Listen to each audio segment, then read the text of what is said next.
Step 5. Introducing cards from the second deck. Introducing Bliss. There are 2 Bliss cards. When you play a Bliss card onto the trash pile, it allows you to pick one card from each of your opponent's hands.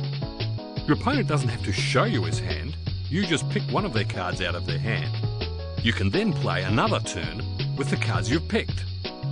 If you do not like some or any of the cards, you may return them to their owner's hands. However, if you do this, it's the end of your turn and you cannot put any more cards down.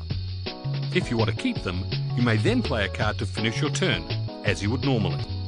Introducing Divine Intervention. I love it when God gets involved. There are 3 Divine Intervention cards for you to use as wild cards. This means you can add it directly to your grid as any life goal card to help you get ahead.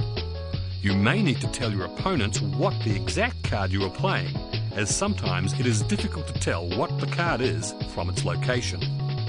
If another player has a Divine Intervention card as part of their grid, when it's your turn you may replace the Divine Intervention on their grid with the appropriate card from your hand, provided that the Divine Intervention card is not protected by a legend or a knighthood. You may then play Divine Intervention anywhere onto your own grid, all within one turn. Introducing Satan's Sinner.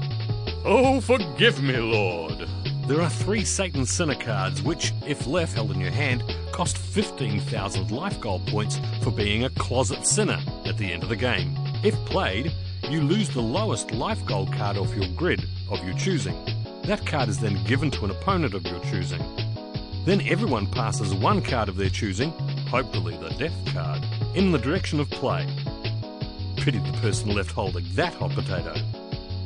Place the Sinner card face up on your grid so people know you must miss a turn. Remember, you cannot play the Sinner card until you have started your grid, and you cannot play it on the last round of cards.